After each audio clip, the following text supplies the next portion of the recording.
నమస్కారం. ప్రతిధ్వని కార్యక్రమానికి స్వాగతం. గంట 50 నిమిషాల పాటు సుదీర్ఘంగా కొనసాగిన కేంద్ర ఆర్థిక మంత్రి అరుణ్ జైట్లీ సార్వత్రిక బడ్జెట్ మౌలిక రంగానికి పెద్దపీట వేసింది. గ్రామీణాభివృద్ధి దిశగా వ్యవసాయ ప్రధానంగా పేదరిక నిర్మూలనే లక్ష్యంగా బడ్జెట్ రంగుల హరివిలును ఆవిష్కరించింది. అన్నదాతల ఆదాయం 5 ఏళ్లలో రెట్టింపంటూ భరోసాను ఇచ్చింది. గ్రామీణ ప్రాంతాల్లో నిరంతర ఉపాధి కోసం ప్రత్యేక ఏర్పాట్లు, ఉపాధి హామీకి 48,000 కోట్లు, గృహ నిర్మాణానికి పరిశ్రమ హోదా, నిరుపేదలకు కోటి ఇళ్లు, ఆంధ్రప్రదేశ్ రాజధాని ప్రాంత రైతులకు మూలధన లాభాల పన్ను మినహాయింపు, స్లాబులు మార్చకుండా 5 లక్షల లోపు ఆదాయ వర్గాలకు పన్ను ఊరట ఎంతో కొంత మైమరిపించేవే.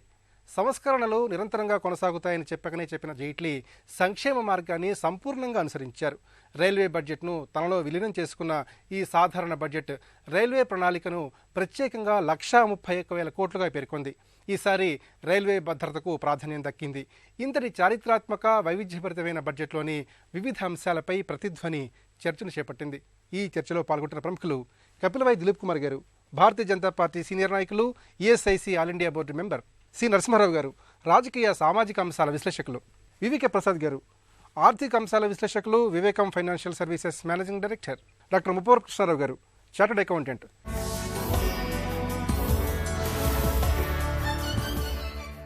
దిలీప్ కుమార్ గారు, మౌలిక రంగం, ఉపాధి కల్పన, డిజిటల్ ఆర్థిక వ్యవస్థ, సంక్షేమం వంటి 10 రంగాల అభివృద్ధి లక్ష్యంగా కేంద్ర బడ్జెట్ కొనసాగింది.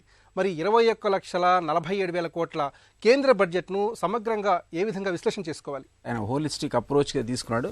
2017 to 18 బడ్జెట్ను దాని ఆయన transform, energise and clean India అనేటువంటి 3 కాన్సెప్ట్స్ను జోడిస్తూ దానికి రకరకాల అలొకేషన్స్లో మనం చూస్తే మీరు అన్నట్టు ఆ సెక్టార్స్ అన్నిటికి కూడా మంచి అలొకేషన్సే ఉన్నాయి. ఫర్ ఎగ్జాంపుల్ మన అగ్రికల్చర్ క్రెడిట్ ఉందనుకోండి, 10 lakh crores పెట్టాడు, గతంలో అంత లేదు.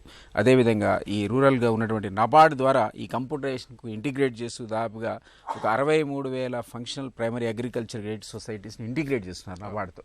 That is a major step అనమాట. అట్లాగే 3 years లోపల ఈ కోర్ క్రెడిట్ సిస్టమ్ని వాళ్ళు టార్గెట్ పెట్టుకుని దాన్ని లింక్ చేస్తున్నారు. దాంతో రూరల్ బ్యాంక్స్ అని ఇందులో లైన్లో రావడం అనేది మరి ఇట్స్ మేజర్ స్టెప్. అదే పద్ధతిలో ఈ ఫసల్ బీమా కూడా ఇదివరకు మీకు 30% ఉంటే దాన్ని ఇప్పుడు రాబోయే ఈ ఇయర్లో 40%. ఫసల్ బీమా మేజర్ కాన్సెప్ట్ లాస్ట్ టైం వాళ్ళు తీసుకుంది. ఫసల్ బీమా యోజన ద్వారా మనం చూసాం ఎంతోమంది దేశవ్యాప్తంగా రైతులు ఆత్మహత్య చేసుకోవడం, ముఖ్యంగా తెలంగాణలో, విదర్భలో ఇట్లాంటి సిచ్యువేషన్ నుంచి క్రాప్ ఒకసారి ఇన్సూరెన్స్ ఇచ్చిస్తే వాళ్ళు దాదాపుగా నుంచి బయటపడతారు. దాన్ని 30% to 40% టార్గెట్ పెట్టుకున్నాడు ఆయన. అట్లాగే ఈ నబార్డ్ ద్వారా ఈ పర్ డ్రాప్ మోర్ క్రాప్ అనేటువంటి కాన్సెప్ట్ గురించి కూడా మాట్లాడాను. సో దానికి ఒక 5,000 ఇనిషియల్గా ఒక కార్పస్ ఫండ్ క్రియేట్ చేశాడు. So that's also very good thing అనమాట. అట్లాగే రూరల్ పాపులేషన్ కూడా చూసినట్టయితే over 3 lakh crores every year మనం చూస్తూ ఉంటాం బడ్జెట్లో పెట్టాలి రూరల్ దీనికి. అయితే ఈ స్టేట్ బడ్జెట్స్, సెంట్రల్ బడ్జెట్స్ అని కలిపి దాదాపుగా ఉంటాయి. దానిలో కూడా దృష్టిలో పెట్టుకొని అధికంగా ఈరోజు బడ్జెట్లో కేటాయింపులు ఉన్నాయి. అదేవిధంగా రూరల్ 1 crore హౌస్ హోల్డ్స్ని పావర్టీ నుంచి బయట తీసుకొచ్చేటువంటి ప్లాన్స్ అయిన 2017-18 అనౌన్స్ చేశాడు. అవుట్ ఆఫ్ పావర్టీ తీసుకొచ్చేటువంటి రూరల్ ఎలక్ట్రిఫికేషన్ కూడా విదిన్ కపుల్ ఆఫ్ ఇయర్స్ లోపల 100% టార్గెట్ అచీవ్ అవుతాను కూడా అన్నాడు ఎలక్ట్రిఫికేషన్. సో ఇవన్నీ ఒక మంచి కాన్సెప్ట్స్ ఇవి. 48,000 మనం ఈ మనెగ్రా కోసం హైయెస్ట్ ఎవర్, ఇంతకుముందు 48,000 కోర్స్ లేవు. అంత ఈరోజు అలొకేషన్స్ కూడా వ్యవసాయ రంగాన్ని కూడా అనుసంధానం చేస్తూ అది ఇవ్వడం జరిగింది. ప్రధానమంత్రి ఆవాస్ యోజనలో కూడా చాలా అలొకేషన్ చూసాం. ఇప్పుడు దాదాపు 1 crore హౌసెస్ బై 2019 కంప్లీట్ చేస్తా ఉన్నాడు. సో అది కూడా ఆవాస్ యోజన కింద బాగా ఉంది. సో ఓవరాల్గా చూస్తే యూత్ని కూడా దృష్టిలో పెట్టుకొని 100 స్కిల్ సెంటర్స్ని అనౌన్స్ చేశాడు. సో ఓవరాల్గా మనం ప్రపంచవ్యాప్తంగా చూసినట్టయితే ఒక డిక్లైన్లో ఉంది యాక్చువల్లీ ఎంప్లాయ్మెంట్ అనేది, మరొకటి అనేది. ఇక్కడ అంత ఎఫెక్ట్ మన మీద ఏం పడలా. సో ఇక్కడ స్కిల్ వాళ్ళు దృష్టిలో పెట్టుకొని ఫండ్స్ అలొకేట్ చేశారు. తర్వాత వరల్డ్ వైడ్ కానీ ఇండియన్ మార్కెట్లో కానీ యూత్ స్కిల్ చేస్తే ఎంప్లాయ్మెంట్ డైరెక్షన్లో ఎట్లా పోవాలనేటువంటి దృష్టిలో పెట్టుకొని ఆ అలొకేషన్ కూడా ఫస్ట్ టైం మనం దాంట్లో చూసాం. తర్వాత కొత్త ఇండస్ట్రీస్ని ప్రమోట్ చేయడానికి కూడా వాళ్ళు ఇన్స్పెక్టర్ రాజ్ని ఖతం చేస్తాం అనేటువంటి మాట కూడా ఆయన మాట్లాడారు. అంటే లేబర్ రైట్స్ని ప్రొటెక్ట్ చేస్తూ ఇన్స్పెక్టర్ రాజ్ని ఖతం చేస్తూ కొత్త ఇండస్ట్రీస్ రావడానికి ఒక విధమైనటువంటి వాళ్ళు చర్యలు ఏ విధంగా తీసుకున్నారో దాన్ని వివరించాడు ఆయన. రైల్వే బడ్జెట్ కూడా తీసేసి ఒక డీవియేషన్ ఫస్ట్ టైం ఇందులో క్లబ్ చేసి పెట్టారు. రైల్వేస్ కూడా 1,33,000 crores అలొకేట్ చేశారు. నరసింహారావు గారు, స్థూలంగా 2017-18 కేంద్ర బడ్జెట్లోని ముఖ్యాంశాలను ఏ విధంగా విశ్లేషణ చేసుకోవాలి? ముఖ్యంగా వ్యవసాయ రంగానికి, గ్రామీణాభివృద్ధికి, మౌలిక సదుపాయాల పరికల్పనకు దక్కిన ప్రాధాన్యాలను ఏ విధంగా చూడాలి? ఈ బడ్జెట్లో వ్యతిరేకించాల్సింది కానీ విమర్శించాల్సింది కానీ ఏమీ లేదు. కానీ భవిష్యత్ ప్రణాళికలు ఎలా ఉండబోతున్నాయి, దేశాన్ని ఎటు తీసుకెళ్ళబోతున్నారు అని కనుక చూస్తే ఈ బడ్జెట్లో ఏమీ తెలియదు. భవిష్యత్తును ఎలా తీర్చిదిద్దబోతున్నారు కేంద్ర ప్రభుత్వం అన్నది ఏమీ తెలియదు. వ్యవసాయ రంగానికి చాలా చేసినట్లు కనపడుతుంది. లాస్ట్ ఇయర్ ఆయన చెప్పారు, లాస్ట్ ఇయర్ బడ్జెట్లో చెప్పారు 5 లక్షల కోట్లు గ్రామీణ ప్రాంతాలకి స్థానిక సంస్థలకు మేము సొంతంగా ఇస్తామని, స్వయంగా ఇస్తాం. ఆ స్థానిక సంస్థలు వాళ్లే ఖర్చు పెట్టుకునే వెసులుబాటు కల్పిస్తామని. అది లాస్ట్ ఇయర్ నుంచి ఇప్పుడు దాకా అసలు దాని గురించి ఒక పాలసీ ఫార్ములేట్ చేసినట్లేరు. ఇక తర్వాత స్వామినాథన్ కమిషన్ రికమెండ్ చేసింది అగ్రికల్చర్ ప్రొడ్యూస్ అన్నిటికీ కూడా డబుల్ ది రేట్ ఇవ్వాలని. అది ఇవ్వట్లా. అందరూ చెప్పేది ఏంటంటే అగ్రికల్చర్ ప్రొడ్యూస్ రేట్లో చాలా తక్కువ వస్తుంది, వాళ్ళకి అయ్యే ఖర్చు కన్నా తక్కువ వస్తుంది రేటు. అందువలన గ్రామీణ ప్రాంతాలు వెనకబడి ఉన్నాయి. వాటికి మంచి రేటు కల్పించండి, వాటికి డబుల్ రేటు ఇప్పించండి. వాళ్ళ క్వింటాల్ 1400 కొంటంటే 23,000 కొనిపించండి. ఖచ్చితంగా అది కిందకి పర్కులేట్ అవుతుంది. ఆ వచ్చిన ఆదాయం, గ్రామాలకు వచ్చిన ఆదాయం మీరు విషయంగా ఏం చేయక్కర్లా. నిన్న ఎకనామిక్ సర్వే రిలీజ్ చేశారు. ఎకనామిక్ సర్వేలో వారు చెప్పారు యూనివర్సల్ బేసిక్ ఇన్కమ్ యూబీఏ అని చెప్పారు. దాని గురించి ఏం ప్రస్తావన లేదు. అది ఎలా వస్తుంది? ఎక్కువ మంది మన ప్రజలంతా కూడా 65 to 70% గ్రామాల్లో ఉన్నారు. గ్రామాల్లో ఉంటే వాళ్ళకి ఆదాయం పెరగాలంటే ఏం చేయాలి? మీరు వాళ్ళు చేసే ఉత్పత్తుల మీద రేట్లు పెంచాలి. ఉత్పత్తులను తక్కువ రేట్లకు అమ్ముకోకుండా చూసుకోవాలి. వాళ్ళకి ఖర్చులు తగ్గించాలి. అసలు మన దేశానికి గ్రోత్ ఇంజన్స్ ఏంటి, ఏటు మళ్ళాలి మనం గ్రోత్ ఇంజన్స్? మనకి అన్ఎంప్లాయ్మెంట్ చాలా విపరీతంగా ఉంది. స్కిల్ సెంటర్స్ 100 పెడతా ఉన్నారు దేశం మొత్తం మీద. 100 పెడితే సేవం సరిపోద్దా? ప్రసాద్ గారు, ఈ కేంద్ర బడ్జెట్ని కూలంకషంగా పరిశీలించినట్లయితే మౌలిక రంగానికి ఎక్కువగా నిధులు కేటాయించారు. మరి ఈ బడ్జెట్ మౌలిక రంగ పురోభివృద్ధికి ఏ విధంగా దిశానిర్దేశం చేస్తుంది? హౌసింగ్ కానీ ఇన్ఫ్రాస్ట్రక్చర్ ఇండస్ట్రీ కానీ కనుక రికవర్ అయితే అందులో వచ్చిన బెనిఫిట్స్ ఏమొస్తాయంటే వెంటనే సొసైటీ మొత్తానికి పెర్కులేట్ అయిపోయి పెరుగుతుంది అనమాట. అంటే మనం అనుకోవచ్చు 2 లక్షల కోట్లతోనే మొత్తం ఇండియా అంతా పెరుగుతుందా, 4 లక్షల కోట్లతోనే పెరుగుతుందా అనుకుంటే మనం గమనించాల్సిన అంశం ఏంటంటే 2 లక్షల కోట్లు కనుక పెరిగినట్లయితే దాని ద్వారా వచ్చేటువంటి ఆదాయం లేదా జీడిపి ఎంత పెరుగుతుంటే యూజువల్గా మనీ మల్టిప్లైర్ ఎఫెక్ట్ అని చెప్తూ ఉంటాను. అంటే దాదాపుగా 1,00,000 కోట్లు కనుక ఖర్చు పెడితే 6,60,000 కోట్ల ఎకనామిక్ వాల్యూ క్రియేట్ అవుతుంది. అంటే మీరు కాంట్రాక్టర్గా నాకు డబ్బులు ఇస్తే నేను మెటల్ సప్లయర్కి ఇస్తాను, మెటల్ సప్లయర్ మళ్ళీ వాళ్ళ జీతాలు ఇస్తాడు, క్వారీకి రాయల్టీ కడతాడు, అది గవర్నమెంట్కి వెళ్తుంది. అలా రకరకాలుగా ట్యాక్స్ పర్కులేట్ అనేవి దాదాపుగా 6.6 times మల్టిప్లై అవుతుంది. సో దాని మూలంగా ఇప్పుడు 4 లక్షల కోట్లు వచ్చిందంటే 25 లక్షల కోట్లు దాదాపుగా జీడిపి పెరగడానికి అవకాశం ఉంటుంది. అంటే జీడిపి ఖచ్చితంగా పెరుగుతుంది. అది పెరిగింది అంటే అర్థమేంటి? అందులో మళ్ళీ తిరిగి అందులో దాదాపుగా 10% 15% ట్యాక్స్ వచ్చిందంటే మళ్ళీ ప్రభుత్వానికి దాదాపు ఇండైరెక్ట్గా 4 లక్షల కోట్ల ఆదాయం వచ్చినట్టే. కాబట్టి ఇది ఎప్పుడు కూడా మనీ అనేది ఇట్స్ విన్నింగ్ గేమ్ అవుతుంది ఇప్పుడు గవర్నమెంట్ కనుక ఖర్చు పెడితే. ప్రైవేట్ సెక్టర్లో ఏ కంట్రీలో చూసుకున్న ప్రపంచవ్యాప్తంగా అందరికన్నా ఖర్చు పెట్టే పెద్ద కన్స్యూమర్ ఎవరు అంటే మొట్టమొదటి ప్రభుత్వం ఉండాలి. ఎందుకంటే ప్రభుత్వం ఒక్కదానికి అందరి దగ్గర నుంచి ట్యాక్స్ వసూలు చేసే అధికారం ఉంటుంది. కాబట్టి వ్యక్తిగతంగా కాకపోయినా వ్యవస్థాపరంగా చూసినట్లయితే అందరికన్నా ఆదాయం ఎక్కువ ఉంటుంది. కాబట్టి ఎక్కడైతే ప్రభుత్వం ఎక్కువ ఖర్చు పెడుతుందో ఆ పెట్టే ఖర్చులో సంక్షేమం కోసం కన్నా కూడా ఆస్తుల క్రియేషన్ కోసం, క్యాపిటల్ ఫార్మేషన్ కోసం ఖర్చు పెడుతుందో ఆ కంట్రీ ప్రగతి పదాన పెరుగుతుంది. అలా కాకుండా ఏదైనా కంట్రీలో ఉన్నటువంటి గవర్నమెంట్ కనుక ట్యాక్స్లు అయితే వసూలు చేస్తాను, అదే ప్రజా సంక్షేమం కోసం పెడతాను అంటే పెట్టదని ఎవరు చెప్పరు. డౌన్ ట్రాడన్ కొద్దిగా ఇబ్బంది పడుతున్న ప్రజానేకం ఉంటే పెట్టాలి. కానీ దాని మీద సంక్షేమం కోసం ఖర్చు పెడితే తిరిగి వచ్చేటువంటి ఫలితాలు కొద్దిగా తక్కువ ఉంటాయి. అందులో కూడా కొద్ది ఉండవని చెప్పను, తక్కువ ఉంటాయి. కాబట్టి అసెట్ క్రియేషన్ మీద ఇప్పుడు కూడా దృష్టి పెట్టాలి. అందువల్ల ఇందులో చేసినటువంటిది ఇవాళ ఇన్ఫ్రాస్ట్రక్చర్ మీద, హౌసింగ్ మీద కొద్దిగా ఇంట్రెస్ట్ పెట్టడం, హౌసింగ్లో ఉన్నటువంటి బాటిల్ నెక్స్ కొన్నిటిగా తీసేయటం, డిమానిటైజేషన్ మూలంగా హౌసింగ్ సెక్టర్ కానీ కన్స్ట్రక్షన్ సెక్టర్ కానీ విపరీతంగా దెబ్బపడిపోయింది.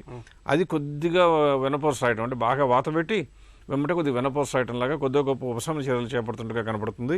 అది ఒక రకంగా మంచి చర్య. కృష్ణారావు గారు, ఈసారి కేంద్ర బడ్జెట్లో వివిధ రంగాలకు దక్కిన ప్రాధాన్యాల్ని ఏ విధంగా చూడాలి? ముఖ్యంగా పెద్ద నోట్ల రద్దు వల్ల దేశ ఆర్థిక వ్యవస్థ కొంత ఒత్తిడికి లోనైంది. మరి ఈ ఒత్తిడిని అధిగమించే క్రమంలో ఈ బడ్జెట్ ఎంతవరకు దోహదపడుతుంది? అసలు ఈ బడ్జెట్ కన్వెన్షనల్కి ఆపోజిట్గా చేసిన budget. It's path breaking budget అంటాం. ఇప్పటిదాకా బడ్జెట్ అంటే plan expenditure, non plan expenditure ఈ రకమైన స్థాయిలో నుంచి 10-point clarity oriented corporate budget లాగా తీసుకొచ్చారు. ఒక ప్రజెంటేషన్ అలాంటిది. బేసిక్గా 10 points తీసుకునేటప్పుడు ఈ వ్యవస్థలో ఉండే దేని మీద అయితే మనం ఉపయోగించుకొని దానికి సమర్థవంతంగా చేయగలమో దాన్ని డివైడ్ చేశారు. ఫార్మర్స్ తీసుకున్నారు, వాళ్ళకు ఒక 10,000 crores లోన్స్ ఫెసిలిటీ ఇవ్వటం అనేది ఒక మంచి చర్యగా మనం భావించాలి. 10 lakh crores. అలాగే ఇన్ఫ్రాస్ట్రక్చర్ కానీ, ఫైనాన్షియల్ సెక్టర్ కానివ్వండి, డిజిటల్ ఎకానమీని, అలాగే youth, rural development, public service, physical measures, tax reforms, వీటిని బేసిక్గా ఇవి టచ్ అవుతూ ఉంటాయి. వీటిలో నాకు వచ్చిన హైలైట్స్ ఏంటో దీంట్లో తెలుసుకోవాల్సినవి, ఒకటి పొలిటికల్ ఫండింగ్ని ఒక ఎథికల్ స్టాండర్డ్గా తీసుకొని దాన్ని బ్యాన్ చేయడానికి ఆల్మోస్ట్ 2,000 రూపీస్ కంటే ఎవరో కూడా డొనేషన్ ఇవ్వడానికి ఇన్ క్యాష్ కుదరదు. అలాగే ఎవరు 20,000 కంటే వచ్చిన ప్రతి వాళ్ళకి కూడా అకౌంటింగ్ చూడాలనేది ఒక ఎథికల్ స్టాండర్డ్గా పట్టుకొచ్చారు. It's very revolutionary point. అలాగే అమరావతి ఫార్మర్స్కి ఎగ్జామ్షన్ ఇవ్వటం, ఆంధ్రప్రదేశ్లో అమరావతి క్యాపిటల్ డెవలప్ అవుతూ ఉంది కాబట్టి వాళ్ళకి క్యాపిటల్ గెయిన్స్ ఎగ్జామ్షన్ ఇవ్వటం అనేది ఒక రాణించదగిన విషయం. ఇన్ఫ్రాస్ట్రక్చర్కి మీరు బడ్జెట్లో చూసే వేరియస్ సెక్టార్ల కింద ఆల్మోస్ట్ 7 lakh crores ఇన్వెస్ట్మెంట్ జరుగుతూ ఉంది. దీనివల్ల జాబ్స్ కానివ్వండి, మన ప్రసాద్ గారు చెప్పినట్టుగా హౌసింగ్ కానివ్వండి, వేరే రోడ్స్ కానివ్వండి, నేషనల్ హైవేస్ కానివ్వండి, రకరకాల వాటి మీద ఇన్వెస్ట్మెంట్, గవర్నమెంట్ ఇన్వెస్ట్మెంట్ జరిగితే ఆటోమేటిక్గా ప్రైవేట్ ఇన్వెస్ట్మెంట్ని ఆహ్వానించవచ్చు. అలాగే పీపీపీ పద్ధతి మీద ఎక్కువ మంది రావడం, ఇప్పటిదాకా లాస్ట్ 3 years నుంచి మ్యాక్సిమం ఫండ్స్ రావటం కానీ లేకపోతే ప్రాజెక్టులు జరగటం కానీ జరగలేదు కాబట్టి ఇది కొంచెం అట్రాక్టివ్గా ఉండడానికి అవకాశం ఉంది. అలాగే ముద్రా లోన్స్, పోయిన సంవత్సరంలో 1,22,00,000 ముద్రా లోన్స్ ఇప్పుడు ఈ సంవత్సరం 2,44,000 crores ముద్రా లోన్స్ ద్వారా ఇవ్వటం వలన చాలా మందికి కూడా ఉపాధి కల్పించే అవకాశం వస్తుంది. చిన్న 10 lakhs నుంచి 1 lakh నుంచి 10 lakhs దాకా కూడా లోన్స్ తీసుకుంటారు కాబట్టి వాళ్ళందరికీ కూడా ఉపాధి, సెల్ఫ్ ఎంప్లాయ్మెంట్ పెరుగుతూ ఉంది. దానివల్ల ఒక రెవల్యూషనరీ చేంజ్ రావడానికి వీలుంది. రూపాయి రాకలో అప్పులు, ఇతర రుణాలు రూపేణా సమకూరేది 19 పైసలు. కార్పొరేషన్ పన్ను వాటా 19 పైసలు, ఆదాయ పన్ను 16 పైసలు, కస్టమ్స్ పన్ను 9 పైసలు, కేంద్ర ఎక్సైజ్ పన్ను 14 పైసలు, సర్వీస్ ఇతర పన్నులు 10 పైసలు, పన్నేతర రాబడి 10 పైసలు కాగా అప్పేతర రాబడి వసూలు 3 పైసలు. రూపాయి పోక విషయానికొస్తే కేంద్ర ప్రణాళిక కింద 11 పైసలు ఖర్చవుతోంది. అప్పులపై వడ్డీ కింద 18 పైసలు వ్యయమవుతోంది. రక్షణ కింద 9 పైసలు, సబ్సిడీల కింద 10 పైసలు ఖర్చవుతోంది. ఇతర ప్రణాళికేతర వ్యయం 5 పైసలు. పన్నుల కింద రాష్ట్రాలకు 24 పైసలు, ఇతర వ్యయం 13 పైసలు, రాష్ట్రాలకు ప్రణాళికా వ్యయం కింద 10 పైసలు ఖర్చవుతోంది. దిలీప్ కుమార్ గారు, ఈసారి బడ్జెట్లో పేదలకు, రైతులకు, దళితులకు అధిక ప్రాధాన్యత ఇచ్చామని బడ్జెట్ ప్రసంగ పాఠం అనంతరం ప్రధాని స్పందిస్తూ విశ్లేషణగా చెప్పారు. మరి ముఖ్యంగా సామాన్యుల జీవితాల్లో, ముఖ్యంగా పేదలు, మధ్యతరగతి ప్రజల జీవితాల్లో ఈ బడ్జెట్ ఎలాంటి గుణాత్మకమైన మార్పుకి ఉపయుక్తం అవుతుంది? రకరకాల వెల్ఫేర్ స్కీమ్స్కి ఇప్పుడు అదనంగా వచ్చే ట్యాక్సెస్ని వాళ్ళు డైవర్ట్ చేస్తూ దాన్ని పెంచుతూ, అలొకేషన్ పెంచడం అంటే అదే కదా, వచ్చేటువంటి అదనపు ట్యాక్స్ని వెల్ఫేర్ స్కీమ్స్కి అదనంగా పంపేటువంటిది అది క్లియర్ కనపడతా ఉంది. అది హౌసింగ్ అనండి, రూరల్ ఎలక్ట్రిఫికేషన్ అనండి, ఇన్ఫ్రాస్ట్రక్చర్ అండి, రోడ్స్ అనండి, లేదా అదనంగా పోర్ట్స్ డెవలప్మెంట్కు ఆయన స్పెషల్ కేటాయింపులు చేశాడు. ఓ 10,000 పోర్ట్స్ కూడా డెవలప్ చేయడానికి. ఈవెన్ సెకండ్ టైర్ ఎయిర్పోర్ట్స్ని కూడా పీపీపీ మోడల్లో డెవలప్ చేస్తా అన్నాడు. సెకండ్ టైర్ ఎయిర్పోర్ట్స్ పీపీపీ మోడల్లో. సో దీని నీడ్ బేస్డ్ కమ్యూనిటీస్ని ట్రాన్స్పోర్టేషన్ కావచ్చు, మరొకటి కావచ్చు, ఇట్లాంటి 2 టైర్ ఎయిర్పోర్ట్స్. మెయిన్ థింగ్ ఏమన్నారంటే ఆధార్ బేస్డ్ ట్రాన్స్ఫర్. ఏవైతే ఈరోజు రకరకాల గవర్నమెంట్ స్కీమ్స్కు ఎవరైతే బెనిఫిషరీస్ ఉన్నారో గతంలో కాకుండా ఆధార్ బేస్డ్గా డైరెక్ట్ క్యాష్ వాళ్ళకి ట్రాన్స్ఫర్ అయ్యేటువంటి పద్ధతి కూడా ఇందులో డిజిటల్ విధానంలో చూసాం మనం. సో అట్లా కాకుండా డిజిటల్ దానికి ఒక 2,500 crores డిజిటల్ ట్రాన్సాక్షన్కు టార్గెట్ పెట్టుకున్నారు. They did not make it compulsory, but దాన్ని ఎంకరేజ్ చేయడానికి. అది భీమ్ ఈరోజు మనం దాదాపుగా 2 crore people, 1.25 crore people already భీమ్లో ఎంటర్ అయ్యారు ఇప్పుడు దీంట్లో. సో ఇవన్నీ ఎంకరేజ్ చేస్తూ డిజిటలైజేషన్ మీద ఫోకస్ చేస్తూ బెనిఫిషరీ డైరెక్ట్గా రకరకాల వెల్ఫేర్ స్కీమ్స్ మనీ పోయేటట్టుగా చూడడం వల్ల ఈ సీపేజ్ ఆగుతుంది, మధ్యవర్తులు, దళారులు పోతారు. సో మీరు అక్కడ నేను ఇంతకుముందు చెప్పినట్టు ఇన్సూరెన్స్ డబ్బులు ఎప్పుడైతే కవరేజ్, క్రాప్ ఇన్సూరెన్స్ మీరు పెట్టారు, రైతుకు డెఫినెట్గా లాభం. ఈవెన్ మార్కెట్ వ్యవస్థను కూడా అనుసంధానం చేస్తున్నారు కంప్యూటరేషన్ ద్వారా. ఈవెన్ ఈ మార్కెట్స్కి నబార్డ్ ద్వారా ఫైనాన్స్ చేసే స్కీమ్ కూడా అందులో ఫైనాన్స్ మినిస్టర్ అనౌన్స్ చేశాడు.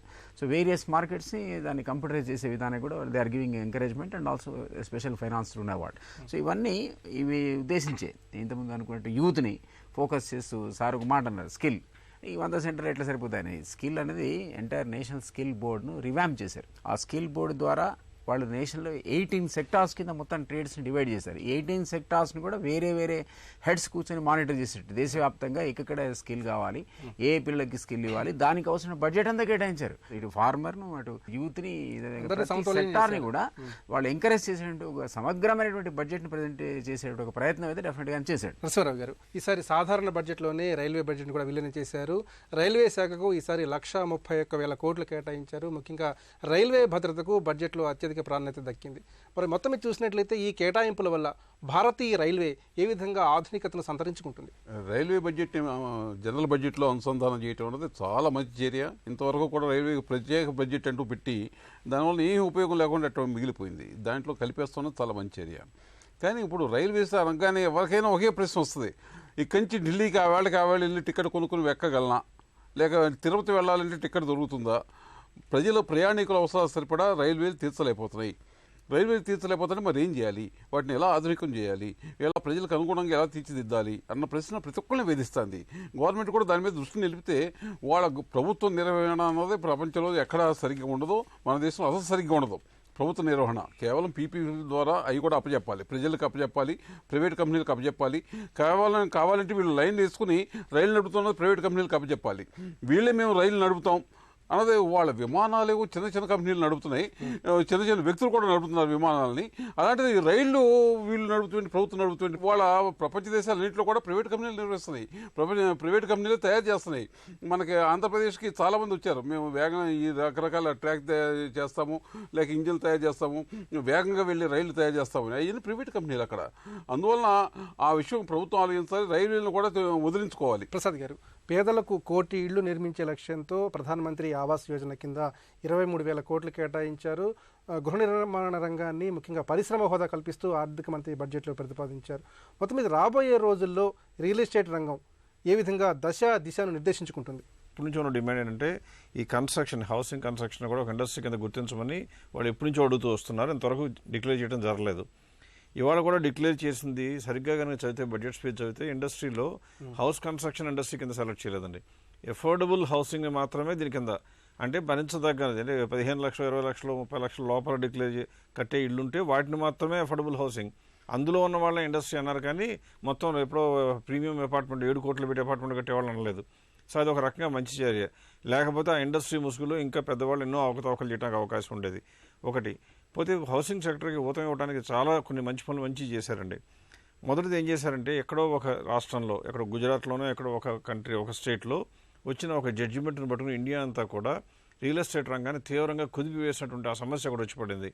అదేమిటంటే, నా దగ్గర కనుక ల్యాండ్ ఉన్నట్లయితే, ఈయన డెవలపర్ కనుక అయితే ఆయనతో నేను డెవలప్మెంట్కి అగ్రిమెంట్ అయ్యి, అంటే అమ్మడం ఇష్టం లేక నేను డెవలప్ చెయ్యి, నేను తర్వాత అపార్ట్మెంట్స్ అమ్ముకుంటాను అంటే ఆయన కడతాడో లేడో తెలియదు నాకు, కానీ ప్రభుత్వం మాత్రం నా వెంట పట్టం మొదలుపెట్టింది. ఈ రోజున నువ్వు ఒప్పుకున్నావు కాబట్టి నీకు రాబోయే బెనిఫిట్ మీద ఇవాళ రోజునే క్యాపిటల్ గెయిన్స్ ట్యాక్స్ కట్టు అని వేధించడం మొదలుపెట్టింది. ఎన్నో ప్రాజెక్టులు బిల్డర్లు కట్టకుండా ఆగిపోయేస్తున్న సందర్భాలు ఉన్నాయి.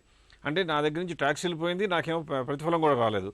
అలా చాలా అన్యాయంగా జరిగిపోతుందని విన్నపాలు వెళ్ళిన తర్వాత ప్రభుత్వం దాని మీద కొంత గొప్ప నిర్ణయం చేసి ఇవాళ క్లియర్గా చెప్పారు, ఏమని, అలాంటి ట్యాక్స్ ఫ్యూచర్లో ఉండదు. కాబట్టి ఏం చెప్పారు, ఇప్పుడు నేను కన్స్ట్రక్షన్ కాంట్రాక్ట్ కనుక చేస్తే ఆ ప్రాజెక్ట్ పూర్తయితేనే నా మీద ట్యాక్స్ వస్తుందని చెప్పారు. అది చాలా మంచి పని. ఎలా మంచి పని అంటే 2 రకాలుగా మంచి పని. ఒకటి కన్స్ట్రక్షన్ ఇండస్ట్రీకి మంచి పని, యూజర్స్కి కూడా మంచి పని. ఇలా ఇబ్బందులు వస్తున్నాయనే ఉద్దేశంతో ఏం చేశారంటే, ఇప్పుడు కూడా సైట్ ఓనర్లు నాకు మొత్తం డబ్బులు ఇచ్చి కొనుక్కోమనే బలవంతం చేస్తున్నారు, కానీ డెవలప్మెంట్ అగ్రిమెంట్కి రావటంలా. దాంతో డెవలపర్లకి ఏంటి, పెట్టుబడి ఎక్కువ చేస్తేనేమో కాస్ట్ ఆఫ్ క్యాపిటల్ పెరిగిపోవడంతో ఖర్చు పెరుగుతుంది. ఇలా కనుక జరిగినట్లయితే ల్యాండ్ కాస్ట్ మొత్తం ఫ్రీగా ఉంటుంది. కాబట్టి ఓన్లీ అపార్ట్మెంట్ బిల్డ్ చేయడానికి ఎంత కాస్ట్ అవుతుందో దాని మీద కొద్దిగా మార్జిన్ వేసుకుంటే ఎఫోర్డబుల్ కాస్టింగ్ అందరికీ అందుబాటులో వచ్చే అవకాశం ఉంది. అది ఖచ్చితంగా ఆహ్వానించదగ్గ చర్య. ఎన్నో లిటిగేషన్లు తీరిపోయే అవకాశం కూడా ఉంది ఇందులో. ఆ రకంగా హౌసింగ్ సెక్టర్కి మంచిది. తర్వాత 1 కోటి ఇళ్ళు కడతామన్నారు. ప్రధానమంత్రి చెప్తుంది ఏంటంటే 2019 లేదా 2020కి వచ్చేసేటప్పటికి దేశంలో ఇల్లు లేని వాళ్ళు ఎవరు ఉండకూడదు అన్నారు. కాబట్టి ఆ దిశగా చేస్తున్న చర్యల్లో భాగంగా దీన్ని మనం చూడాలి. ఇవాళ జరిగిందల్లా ఏంటంటే, నిన్నటి వరకు క్యాపిటల్ గెయిన్స్ మీద తిరిగి ట్యాక్స్ విధిస్తారని భయం, అలాగే డివిడెండ్స్ మీద ట్యాక్స్ విధిస్తారని భయం పెడుతూ వచ్చారు. కాబట్టి ఆ భయాలన్నీ కేవలం ఉత్తుత్తి అపోహలే, నిజం కాదు అని తెలియడంతో మార్కెట్ పెరిగింది తప్పితే బడ్జెట్ మూలంగా పెరగటం కాదు. కంపెనీలన్నీ లాభదాయకతలో బాగానే ఉన్నాయి. పర్టికులర్గా పెద్ద కంపెనీలన్నీ కూడా లాభాలు విపరీతంగా పెంచుకుంటున్నాయి. అందువల్ల మార్కెట్ పెరగడానికి కారణం కార్పొరేట్ పెర్ఫార్మెన్స్ని భావించాలి, కానీ బడ్జెట్లో వచ్చిన అనుకూల సందేహాలు, అనుకూలమైనటువంటి సంకేతాలను మాత్రం మనం భావించడం కరెక్ట్ కాదు. కృష్ణారావు గారు, 5 లక్షల లోపు ఆదాయం ఉన్న వారికి పన్ను ఊరట, అలాగే యువతకు ఉపాధి, డిజిటల్ ఆర్థిక వ్యవస్థ, పేదలు, మహిళలు, రైతులు, ఇలా విభిన్న వర్గాలను ఈ బడ్జెట్ ఏ మేరకు ఆకట్టుకుంది? అసలు బడ్జెట్ మొత్తం ఫార్మింగ్ ఈరోజు మొత్తం డిక్లరేషన్ కూడా సెక్టార్ వైజ్గానే ఉంది. యూత్ని తీసుకుంటే స్కిల్ డెవలప్మెంట్ ప్రోగ్రామ్ కింద 600 సెంటర్లను డెవలప్ చేస్తున్నాం. ఇదివరకు 60 సెంటర్లే ఉండేవి. అది చాలా ఇంపార్టెంట్, ఎందుకంటే లాస్ట్ 3 years నుంచి స్కిల్ డెవలప్మెంట్ అంటూనే ఉన్నారు, కానీ ఎక్కడా కూడా స్కిల్ డెవలప్మెంట్ చేసిన యువత ఇంకా రంగంలోకి వచ్చి వాళ్ళు మేము ఉన్నాము మాకు శాలరీలు ఇవ్వండి అని ఇంకా రావట్లేదు. దాన్ని ఇంపార్టెంట్గా తీసుకోవాల్సిందే. అలాగే ఉమెన్ వచ్చేటప్పటికి హెల్త్ ఇండస్ట్రీలో వెల్నెస్ స్కీమ్స్ వచ్చినాయి. ఇప్పుడు హాస్పిటల్ వదిలేసేసి వెల్నెస్ స్కీమ్స్ని ఇంట్రడ్యూస్ చేస్తూ ఉన్నారు. దానివల్ల కొంత ఉపాధి కలిగే ఉద్దేశం ఉంది.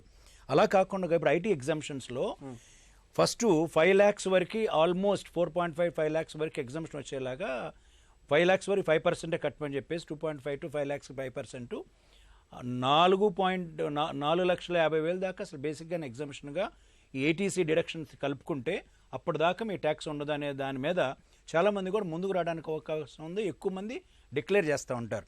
అయితే మంది నాన్ ట్యాక్స్ కంప్లైంట్స్ సొసైటీ అండి. ఎవరో కూడా ట్యాక్స్ కట్టాలని విపరీత దూరంలో ఉండరు. ట్యాక్స్ ఇవాళ ఆయన ఎగ్జాంపుల్గా చెప్తున్నాడు, 1.25 lakh cars above 50 lakhs worth sale అయినాయి, కానీ 50 లక్షల పైన ఆదాయం చూసిన వాళ్ళు మాత్రం చాలా తక్కువ మంది ఉన్నారని చెప్తున్నాడు. దాన్ని బట్టి ఏమర్థమవుతుంటే అంటే మనీ 130 crores జనంలో 24 lakhs మందే అబౌవ్ 10 lakhs బ్రాకెట్లో ఉన్నారు. 50 lakhs అబౌవ్ 50 lakhsలో బ్రాకెట్లో ఉన్నారని చెప్తున్నాడు. దాన్ని బట్టి ఏమవుతుందంటే ట్యాక్స్ కట్టడానికి మనం ఒక అట్మాస్ఫియర్ని క్రియేట్ చేయడం కోసం ఈ బేసిక్ ఎగ్జామ్షన్ని పెంచడం జరుగుతూ ఉంది. దానివల్ల ఎక్కువ మంది దీంట్లోకి నెట్లో రావడానికి అవకాశం ఉంది. యూత్, ఆ తర్వాత మిగతా కమ్యూనిటీస్, ఎస్ఎంఈస్ గురించి మాట్లాడాం. ఎస్ఎంఈస్కి మంచి అవకాశం. వాళ్ళు అటు పక్క ముద్రా లోన్స్ తీసుకోవచ్చు, ఇటు పక్క ఇప్పుడు ఏమైందంటే banks are flushed with funds. వాళ్ళ లోన్ ఇంట్రెస్ట్ ఈ డిమానిటైజేషన్ మూలంగా మనకు వచ్చిన గొప్ప విషయం ఏంటంటే ఫండ్స్ అన్నీ కూడా బ్యాంకులోకి వచ్చినాయి కాబట్టి ఇప్పుడు ప్రతి వాళ్ళు కూడా లోన్ తీసుకుంటానికి అవకాశం ఉంది. ఇంట్రెస్ట్ రేట్స్ బాగా తగ్గి దాంట్లో నుంచి మామూలుగా జరిగే ఇండస్ట్రీని ముందుకు తీసుకెళ్ళడం కోసం, పెట్టుబడులు పెట్టడం కోసం అవకాశం ఉందని నేను భావిస్తాను. జనసామాన్యం, దళితులు, యువత ఆశలకు అనుగుణంగా బడ్జెట్ ఉండటం పట్ల హర్షం వ్యక్తం అవుతోంది. గ్రామీణ మూలాల నుంచి దేశ ఆర్థిక వ్యవస్థను పునరుజ్జీవింపజేస్తూ మౌలిక రంగానికి పట్టం కట్టడం ఆర్థిక మంత్రి అరుణ్ జైట్లీ ప్రథమ కర్తవ్యమైంది. ఇది నేటి ప్రతిధ్వని. నమస్కారం.